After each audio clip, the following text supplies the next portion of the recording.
Public service commission నూతన commission నియమించడమే కాకుండా group 1 ఇతర ఉద్యోగ నోటిఫికేషన్లు కూడా ప్రకటించి నిరుద్యోగ యువకులకు ఒక విశ్వాసాన్ని నమ్మకాన్ని కలిగించే ప్రయత్నం చేసినాము. పన్ను ఎగవేతదారుల మీద కూడా కఠినంగా వ్యవహరిస్తూ ప్రభుత్వానికి రావాల్సిన రాబడులు ఆదాయాన్ని స్థిరీకరించుకుంటూ ప్రభుత్వ ఉద్యోగులకు జీతాలు ఇవ్వలేని పరిస్థితి,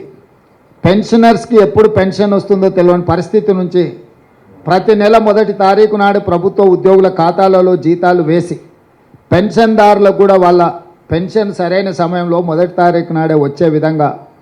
మా ప్రభుత్వం చర్యలు చేపట్టింది. మీరందరూ కళ్ళారా చూస్తున్నారు. ఇట్లా చాలా విషయాలలో పారదర్శకంగా ప్రజల దగ్గరికి వెళ్ళి, ఒకప్పుడు నిషేధిత ప్రాంతంగా ఉండేది ఆనాటి ప్రగతి భవన్, ఈనాటి ప్రజాభవన్. ఈరోజు వేలాది మంది ప్రజలు ఎప్పుడైనా స్వేచ్ఛగా అక్కడికి వచ్చి తమ సమస్యలు చెప్పుకుంటే వినడానికి ప్రభుత్వం ఉన్నది, పరిష్కరించడానికి ప్రయత్నం చేస్తుందనే విశ్వాసం తెలంగాణ ప్రజలకు కల్పించడం జరిగింది. అది నిరంతర ప్రక్రియ. సచివాలయం ఒకప్పుడు అదేదో నిషేధిత ప్రాంతం, అది కేవలం కొంతమంది దొరలకు, వాళ్ళ వంది మాగదులకు మాత్రమే అందులోకి అనుమతి, తెలంగాణ ప్రజలకు అందులో అనుమతి ఇచ్చేది లేదు, వాళ్ళను రానిచ్చేది లేదు అని ప్రభుత్వం నిషేధపు ఆజ్ఞలు విధిస్తే స్వేచ్ఛనిచ్చి ఎవరైనా రావచ్చు, ఇది మీది, డాక్టర్ బాబాసాహెబ్ అంబేద్కర్ సచివాలయం అంటే ఆయన వారసులు ఎవరైనా అందులోకి రావచ్చు, మంత్రులను కలవచ్చు, అధికారులను అడగొచ్చు, మీరు స్వేచ్ఛగా, ఇది మీ ప్రభుత్వం, మీ ప్రభుత్వంలో ఉన్న ప్రజాప్రతినిధులు ముఖ్యమంత్రి నుంచి మంత్రుల వరకు అధికారులు పాలకులు కాదు, సేవకులు,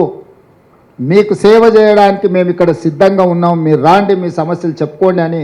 సచివాలయానికి వచ్చే స్వేచ్ఛను మా ప్రభుత్వం ఇచ్చింది. ఒకనాడు ఉద్యమాల ద్వారా తెలంగాణను సాధించినమన్న బీఆర్ఎస్ పార్టీ అధికారంలోకి వచ్చినంబడే ధర్నా చౌకును మూత వేసి ఈ తెలంగాణ ప్రజలకు స్వేచ్ఛ లేదు, మిమ్మల్ని నిషేధిస్తాం, నియంత్రిస్తాం, నిర్బంధిస్తాం, మీరు మా చెప్పు చేతల్లో కట్టు బానిసలుగా ఉండాలి అని శాసించి పాలించాలి అని అనుకుంటే, మేము వచ్చిన తర్వాత అదే ధర్నా చౌకును తెరిచి స్వేచ్ఛగా బీఆర్ఎస్ నాయకులు ధర్నా చేసుకోవడానికి కూడా అనుమతి ఇచ్చి, గతంలో వాళ్ళు చేసిన పాపాలను దీక్షల ద్వారా కొంతైనా కడుక్కుంటారు,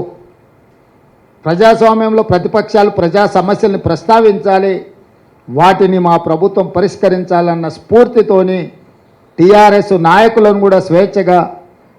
ధర్నా చౌక్లో ధర్నాలు చేసుకోవడానికి తెలంగాణ ప్రజలకు స్వేచ్ఛ ఇచ్చినాం.